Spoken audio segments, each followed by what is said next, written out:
What's up, everybody? I'm Simon Sabra, and today I got for y'all my December reading log. So before we jump into that, be sure to follow me on Instagram at Simon Sabra YT. Link will always be down in the description. Also, be sure to leave a like, subscribe, hit that bell so you never miss an upload, all that good stuff.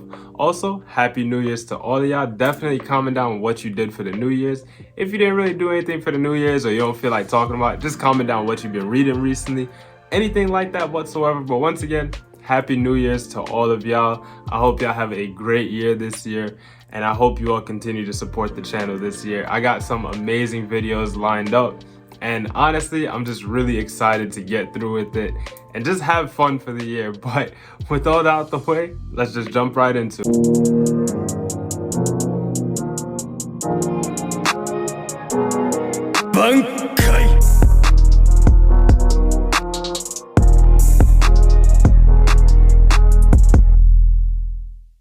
Alright, honestly, I didn't really read that much for the month of December. I'll be very honest with y'all. I'm not even gonna talk about the digital manga this time because I didn't read any of it. I was really busy just living life and kind of planning out videos for this year. But we are still gonna talk about what we did read. And the first thing I did read is Zom 100 Volume 8. Now, this volume, for one, I do like this cover. I a little off track, but I didn't read a lot of the things that I wanted to read. As I get through the list, you'll see like a lot of my regular stuff are kind of missing. But this volume was fun. It was really cool, can't complain. Like I said, I love the cover as usual for Zom 100. Here's the back of the book. I apologize if the light is like a little brighter than usual. I'm trying to get it adjusted. I did get a new kind of setup of it, and I'm trying to figure it out. Hopefully it does look better to y'all. I don't know. But comment down how you feel about it, if you see any difference. If not, then just don't say anything about it at all. But Zom 100, like I said, so this volume was about dinosaurs, for lack of a better phrasing. But it was really fun because like Akira and just the main cast of characters just make anything they do look fun. And I've realized that when I read Zom 100, anytime I read it, I never like am enjoying it for like the first couple of pages. Like I never enjoy the first couple of pages, and then once I get into the vibe of reading it, then I start to enjoy the rest of the book. I don't know, it's like that for me every time, probably because I normally like darker stories, not so much fun comedy stories. So as I'm going through it, it's like I could be reading something else, but then I just start to enjoy it, and honestly, it's really fun once I do start enjoying it. This volume, I'd probably give it like a 6 out of 10 overall. Mostly because me personally, I'm not really the biggest fan of dinosaurs. I never took interest in them. But the last chapter, I think it was the last chapter or second to last, where they start talking about like boredom. That chapter was really good, honestly, because it just showed a different side of Akira's character, of him being bored, because so far throughout every other volume you just see him constantly having fun, and then he gets burnt out, and it's like, dang, I didn't think he'd ever, take his foot off the gas. And so it was really cool to see it. Kind of still looking forward to the next volume. I am gonna keep up with the series still. I do enjoy reading it. It is a nice change of pace compared to the stuff I normally read. If you have been keeping up with Zom 100, definitely comment that down. I'm sad because normally when I talk about Zom 100, I usually talk about Call of the Night in the same reading log, but I didn't read volume 10 of Call of the Night, so kind of unfortunate.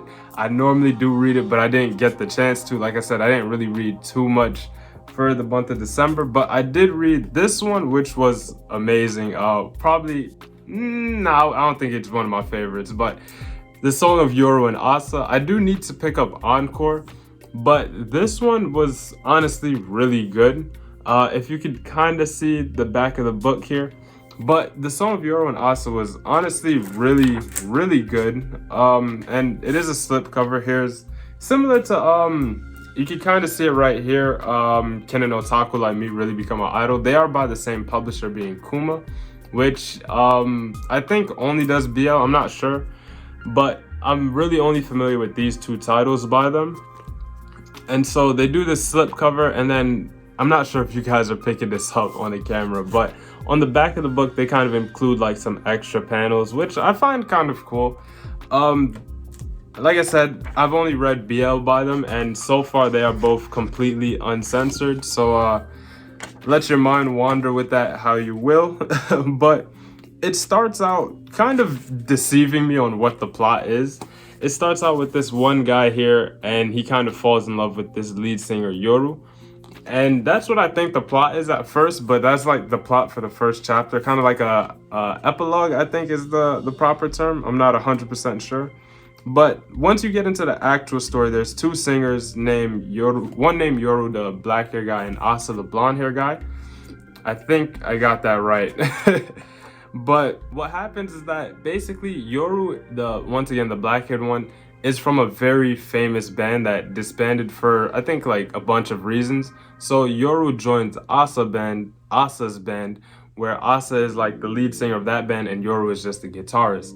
And like Asa's band kind of blows up because Yoru joined them, and Asa's not really a fan of that, of course.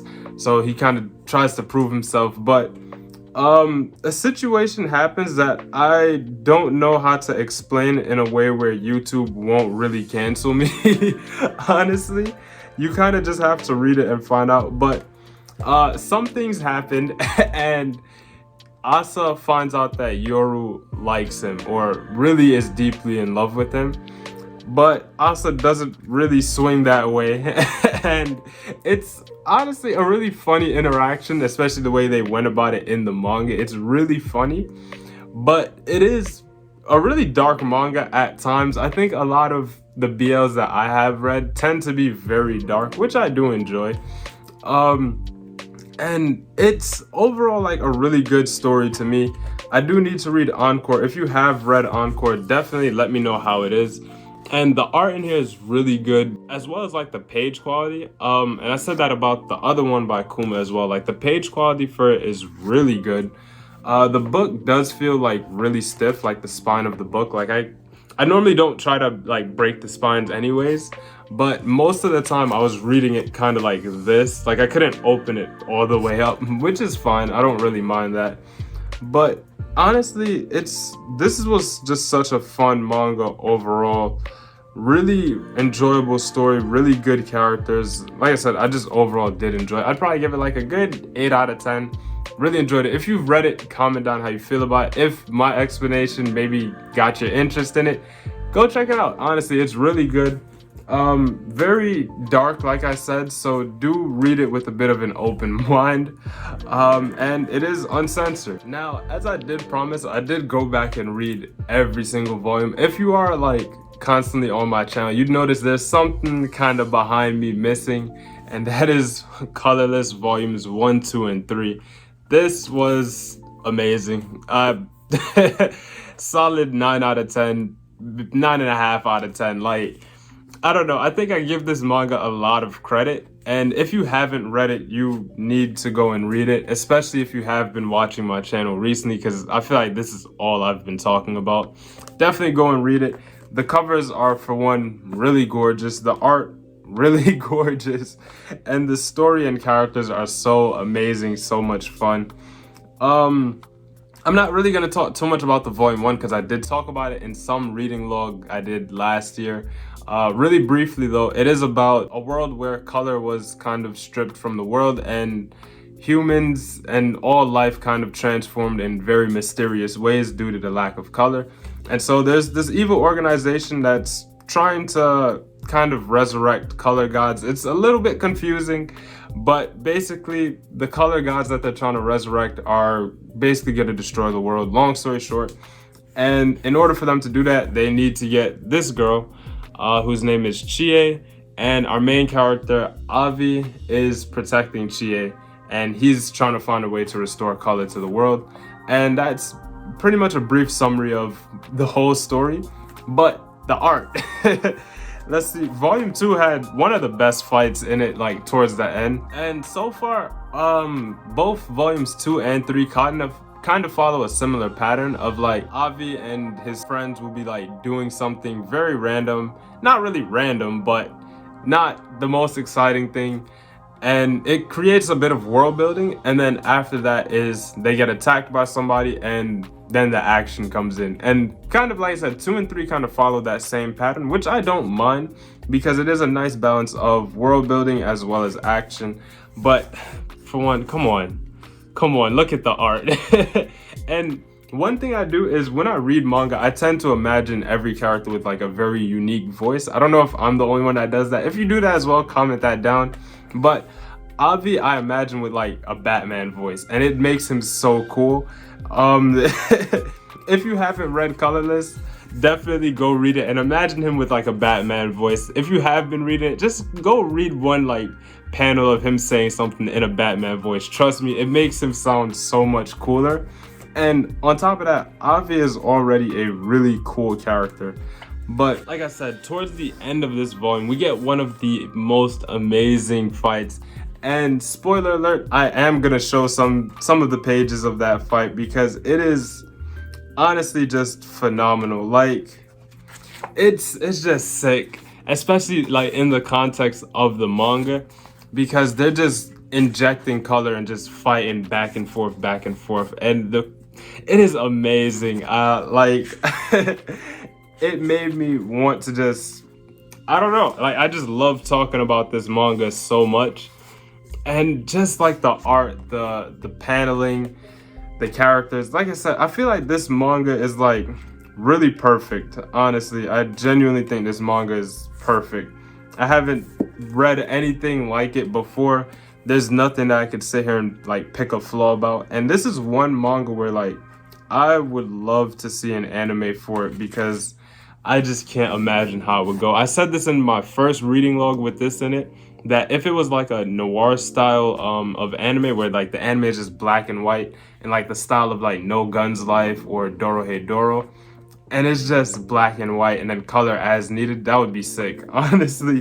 But I'm not gonna spend too much time talking about it. This was honestly, like I said, one of my favorite reads of this month. It was amazing. Go read it if you have not. Now, this next one I'm not gonna spend too much time on because I didn't finish reading it, and honestly, I don't think I'll finish reading it. And that is Noise by Tsutomu Nihei. Look, I'm sorry to all the Nihei fans. I was not feeling this one. As I said when I first bought, the only other work I've read by Nihei is Abara, and I wasn't really feeling it either. The art is amazing. I can't deny that, especially in the way they draw backgrounds. But the lack of story really bothered me for Abra. This one does have a lot more story to it that I can at least pick up on. And the story, correct me if I'm wrong, but the story to this is that there's some evil organization. I really don't know what they're trying to do. Maybe it gets revealed towards the end of it. I did get like midway through, but there's some organization that's trying to do something wrong. I really don't know. And the main character, whose name I forgot, is trying to fight them off because they killed her friend. That's all I got from it so far. I don't know, maybe I'm missing something. Like I said, the art in here is really good. Maybe because I believe this is like a prequel to Blame. And so maybe like if I read Blame, I would understand this a little bit more, but I don't know.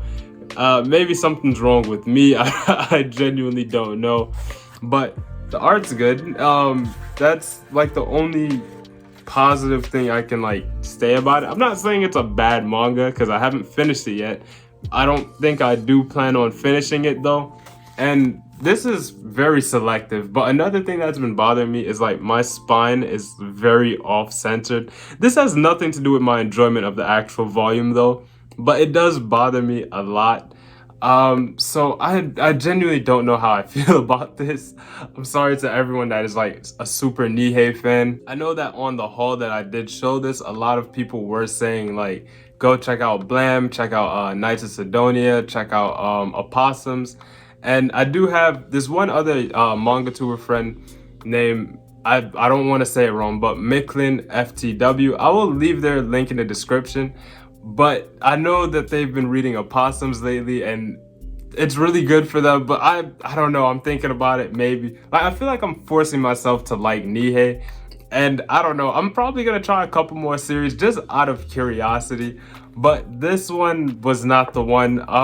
Once again, comment down what's your favorite Nihei series or one that you would recommend to me. I did want to read Bio Mega like a really long time ago, but I think it is out of print right now. I'm not 100% sure, but I don't know. Just recommend me something by Nihei. Like, what is the best Nihei work that you can recommend to me? And I'll probably pick it up and kind of go from there. And I might even make like a dedicated video just to that book, like depending on how I feel about it, because I really do want to like Nihei's works, but I just can't. Now, this next one is one that was recommended to me from my YouTube channel member, and they have been telling me about it for forever now, and I finally did get the chance to read it, and that is Rascal Cannot Dream of a Bunny Girl Senpai. I think I said it wrong, but Bunny Girl Senpai manga, you already know what it is. And honestly, this one caught me by surprise. I did watch the anime for it, but I kind of dropped the anime. Not because it was bad, I just wasn't really keeping up with it. I was watching it like at a really slow pace, but this manga, and I think mine's kind of got a little bit of like a defect here, but this manga was amazing. This is probably my favorite read of the month. Funny enough, it was because it was just so, it just caught me so off guard. Like just the characters and the story alone was just beautiful, especially towards the end. I almost cried towards that end. I'm not gonna lie to y'all, I really almost cried.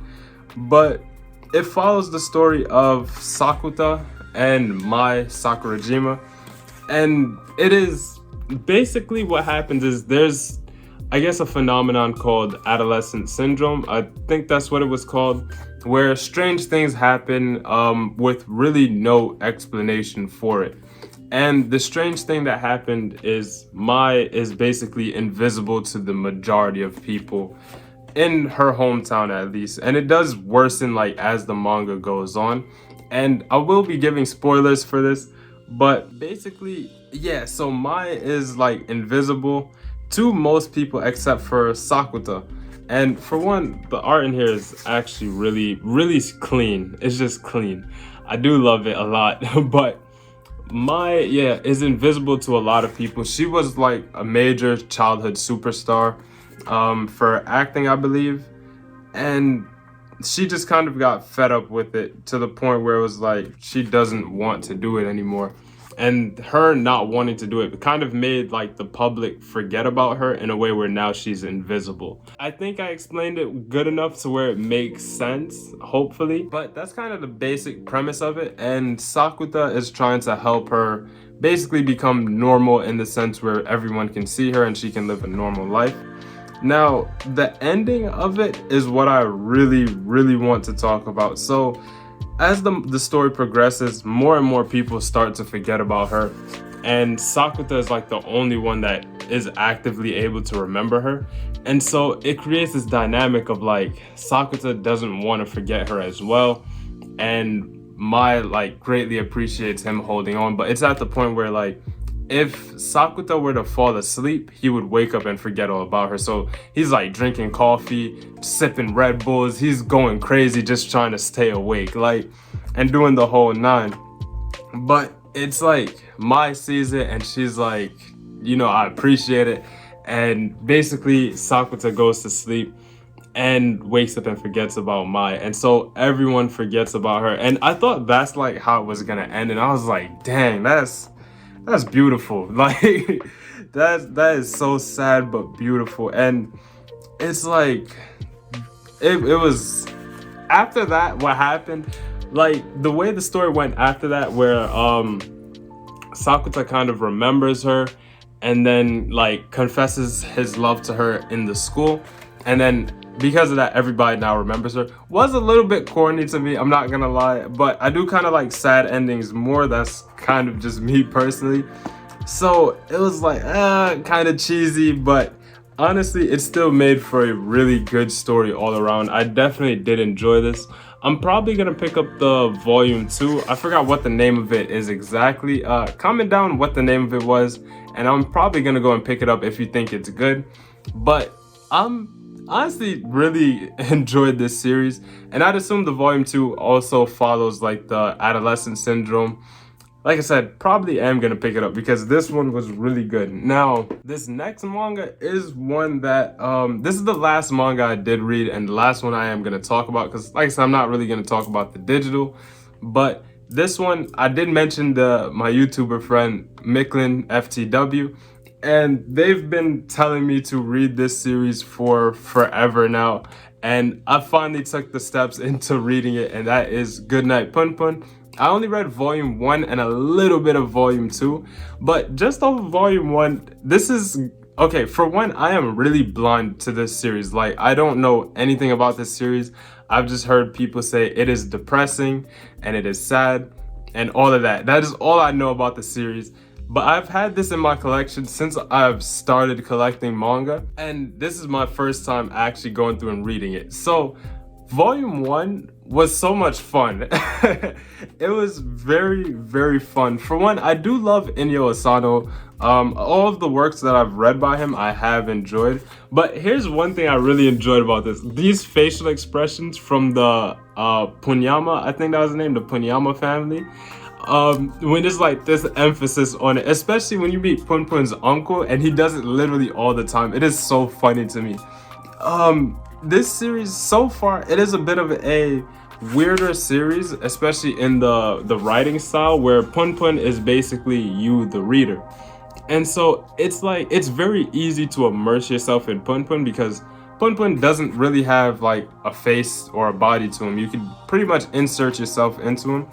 And a lot of the situations that Punpun finds himself in and a lot of the thoughts that he thinks are very relatable, especially for young men. And it is very interesting and weird and wacky, and honestly just overall so unique. Just to start out with, the plot does start with Punpun kind of living an ordinary life, except that his mother and father don't really get along. And so things happen. Now his father is like, he can't live with his father. His mom's in the hospital, and he lives with his uncle, which is his mom's brother. And basically, Punpun is at a very young age. I'm not sure they ever said what age exactly, but I assume like elementary school. And he does have this group of friends that kind of help him, kind of distract him from his daily life.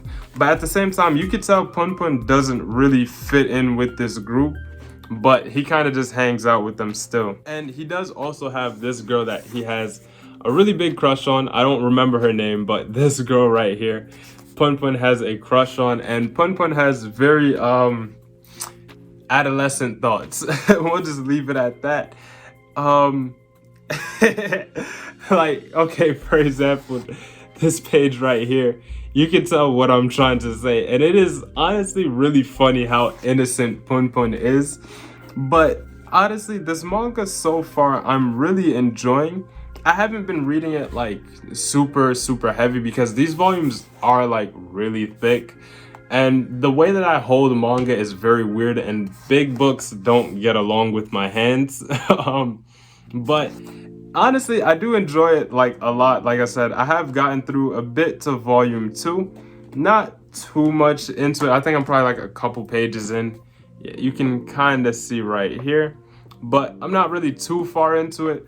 Honestly, I am looking forward to reading the rest of it, especially like the sad parts that everybody talks about. I'm really looking forward to, because I don't know, I'm not really seeing it right now. Like, Punpun's life is definitely a little bit on the sadder side. Let me not say a little bit. It is a very unfortunate life to live at that age that he's at. But I don't know. I'm not really like at the point, or maybe I just didn't get to the part where everybody's like, you know, this is that part, you know? And I'm really excited to get to that part that everybody is talking about. And this page I've seen literally everywhere before I read it. And this page is so beautiful, especially like just going through reading it.